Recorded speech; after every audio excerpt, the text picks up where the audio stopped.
So for objective 2, you're going to be able to use a graphing calculator to graph a scatter plot and to find a line of best fit. So of course we're assuming that you have a table of data. Maybe you've gathered the data yourself, or maybe somebody gave it to you, and you can see that the points kind of line up. Okay, so in a science class you probably have to by hand graph all of those points, take a ruler, and do your best to come up with a line that models that data. So here we're going to do the whole thing technology-wise. We're going to do it all on a calculator. Speaking of that, let's take a moment. If you have your own calculator, graphing calculator, get that thing out, because I want you to go through these exercises as I do so that you get the practice with all of the steps. Okay? If you don't have your own, then well, let me show you how to get it off of my website. Let's take a look.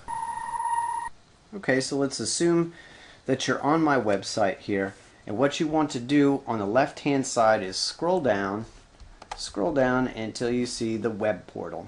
So click on the web portal there, and it's the very first link that's going to pop up here. It says Virtual TI 8384 calculator, and this is the older one. This is well, it's actually an 83 calculator, and it's the link that's down at the bottom. It's actually stored on Mr. Dean's website. You could download that one if you wanted to. If you would rather have the newer calculator, the 84 Plus, then follow the instructions in magenta. These pink instructions right here, there's a place for you to click first of all.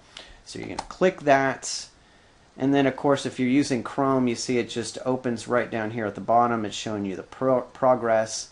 You're going to open that folder. It's a zip folder. It just means all of the files are all compressed in there together. You open it and extract. Here, let's just open it and let's see what happens.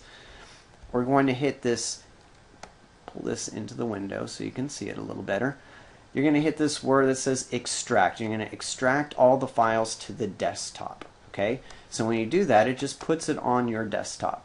Once you get it open, you could delete the old file, the old zipped file, and then just work with the one that's on your desktop. You're going to open up the folder and look for the icon for the Wabbit Emu application. I don't know who named the thing, but whatever, that's what it's called.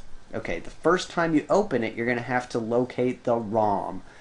Okay, the ROM, if you ever do any, like the old emulators for Nintendo, you know what a ROM is. So there is a ROM image for the TI calculator. You just have to find it, and as soon as you open it, it'll just be right there, and you just click on it and click OK. Once it's open, all you're going to get is a picture of the graphing screen. You're not going to get a picture of the skin, so you'll have to turn that on. You can see right there on number 7 yeah, it's number 7. You have to go to the calculator menu and select enable skin. And once you've enabled the skin, then you're going to be able to do some calculations. Okay, if you have a Macintosh though, you don't want to follow the instructions in pink. You want to find the stuff right down below it. There's a link for you and some very complicated instructions right down below for your computer. Okay. So here we are back at this slide, and what this slide is showing you is something called the line of best fit, and it's a particular line of best fit that's called the least squares regression. We'll talk about it a little bit more as this lesson progresses, but basically you see you have a collection of points. That's the red dots, the ones with the P's, and you see the little red dashed line. That's called a residual, and you want that as small as possible. You want that as close to the line as you can possibly get it. Okay, so sometimes that's a positive number and sometimes it's a negative number if it's below that. So to get around all that, you square all those numbers and it makes a square. If you add up all of those squares, you get this big pinkish red one, and you want the smallest pinkish red square that you can possibly get. That would be the line of best fit. Okay, so let's say you have yourself a set of data that has two sets of coordinates, an x and a y coordinate. In statistics, we say that there's a correlation between x and y if there is a linear relationship between x and y. Okay, so look at the picture right there. I can see that those points kind of line up, and they go uphill. As x increases, y increases. If that's the case, if y increases, if y gets bigger as x gets bigger, then you're said to have a positive correlation. It looks like you have positive slope, right? If you were to graph that as a line. Positive correlation. Okay? On the flip side of this, if y decreases as x gets bigger and bigger and bigger, then you're said to have a negative correlation. A negative correlation. This is like you graph yourself a line and it has a negative slope. And then finally, if you just have a whole bunch of random points, there's no obvious pattern to them, we say that there's no correlation. Think of like if you accidentally dump out all of the hole punches from a 3-hole punch in your teacher's classroom, they're probably not going to line up. They're just going to kind of scatter around. No correlation. So in a real life situation, this would be the case where if you're measuring two quantities and you're trying to see if they relate to each other, they're just all over the place. One of them does not relate to the other one. Okay? So, describe the correlation shown by each of these scatter plots. So, here we have subscribers in millions and cellular service regions in thousands, and I can see as x increases, y increases, they look like almost a perfect straight line. With a positive slope, this would be a positive correlation. Positive correlation. All right, now the next one. All right, so here we have subscribers in millions and then corded phone sales. Who is actually buying corded phones anyway? Not anymore. Anyway, so this time as x increases, y is decreasing, and still it looks like a pretty good straight line. This one would have a negative slope. This one has negative correlation. Negative correlation. Okay. Now, here's a question for you. Do you think one of those is more strongly related than the other one? Does one of them show a stronger correlation than the other one? And the answer is yes. That first one, the one with positive correlation, it seems like it lines up straighter than the second one. It has a stronger correlation. Okay? So we have a number that measures the strength of a correlation, and it's called a correlation coefficient. And for whatever reason, statisticians chose the letter R. Maybe it's or a correlation. Right there in the word, there's lots of R's. And a correlation coefficient always ranges between a -1 and a +1. Okay? Anything in between those two numbers. If it is a perfect R equals 1, you have a perfect positive correlation. It doesn't mean that the slope is 1. It just means you have a positive slope. All the points line up on a line. Okay? If you have an R value, a correlation coefficient of -1, this means that you have a perfect negative correlation. Doesn't mean the slope's -1, it just means that it's negative and all of the points line up going downhill. Okay? And then finally, right there in the middle, if your correlation coefficient is 0, then you don't have a correlation at all. Okay? No correlation. Let's look at that in some pictures here. So the pictures are kind of backwards because you have the positives over here on the left-hand side, but you know, whatever. I found this picture on Wikipedia. Anyway, so it's a good set of pictures. You can see the variation in the correlation coefficient, a strong one on the left-hand side, and as you get closer and closer to 0, the points start spreading out. And by the time you hit 0, it's like confetti. Okay?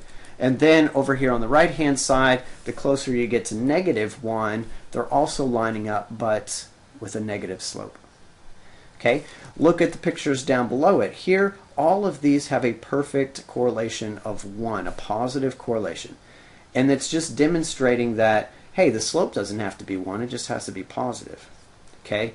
And a correlation coefficient of 0 means that they're not related. There's no correlation between them. And then a negative slope. So let's talk about this one, because sure, they line up. It forms a line.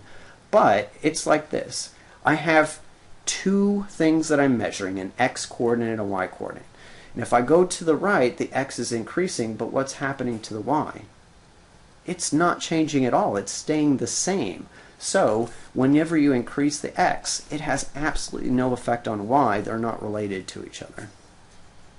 Okay, so now's the time where you need your graphing calculator. The table shows the number y in thousands of alternative fueled vehicles in the United States, in use in the United States, X years after 1997. Graph this data as a scatter plot and determine if a correlation exists. So what I'm going to point out to you, if you go to my website, in the PowerPoint, you could look at the steps that I typed out for you step by step on how to enter the data, how to graph the data, okay, step by step. And I would suggest either writing something down or printing out those slides or something so you have something to go off of whenever you're having to do this by yourself on the quiz tomorrow. So in the meantime, let's go ahead and pull up this calculator here. There we go. May have to move it out of the way so we can see some more of this data here. Whenever you first turn the thing on, if you're using this emulator here, this is a screen that might come up. We don't need to see that again. Just clear it out, hit enter, whatever. Where do we start putting our data? We start putting the data in the stat menu. So look for the button that's marked STAT, stat. It's on the second row, it's the last button. Okay? And then in this menu, we just want the word edit, number 1, with a ... after it.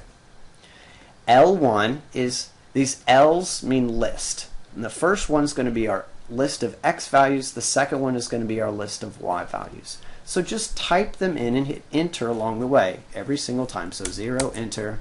1, enter, 2, enter, and so on. Okay. Now, for the L2, just type in all the Y coordinates as you see them.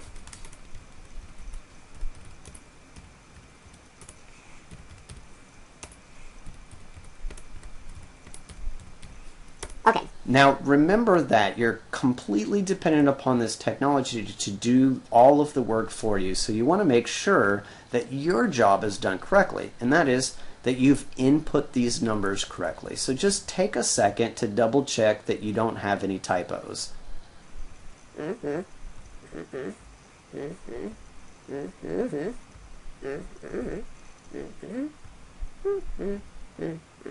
we look good. So now we have the data in there. Now we want to draw a scatter plot. Okay, so let's quit out of this menu, which is second, and then the mode button that's right beside it. Goes back to the home screen. And now look right below the graph screen. It says stat plot and it's in blue, right above y equals. So hit second and then y equals, and then it goes to the stat plot menu. And just click on the first one. Just hit enter on the first one. We need to turn it on, and right now it's highlighted that it's off. So hit enter on. Under the type, the first one that it defaults to is the scatter plot. The second one is a scatter plot, but it has all of the points connected in a broken line. We don't want that. Okay, so we want the first one. And notice that it defaults to our X values being from L1 and our Y values being from L2, and that's what we want. If I ever change those lists, then I need to change what it pulls from right here in this screen. And then finally your mark is, well, how do you want the mark to look on your screen? I'm just going to choose the little box. So let me just go ahead and hit graph now. Nothing happened. Why didn't anything happen? Take a look at our numbers. I've got 0 and 280. On my screen I have from -10 to 10 on both axes. I'm never going to see anything. So I need to change the window so that I could see just the data. So I'm going to, instead of going to the window, I'm going to go to zoom. And under the zoom menu, there's a really nice feature called Zoom Stat. It's number 9. Zoom Stat uses the data that's in your lists to choose a perfect window, so you see all of the data. So here's our scatter plot right there. So does that show a correlation? It looks like they line up pretty straight, and it looks like it has a positive correlation. So that's what I'm going to conclude here, is that it has a strong positive correlation. strong positive correlation. Okay. Now, I could have probably seen that it is at least positive from the table of values because the x's are going up and the y's are also going up. They're both going up at the same time.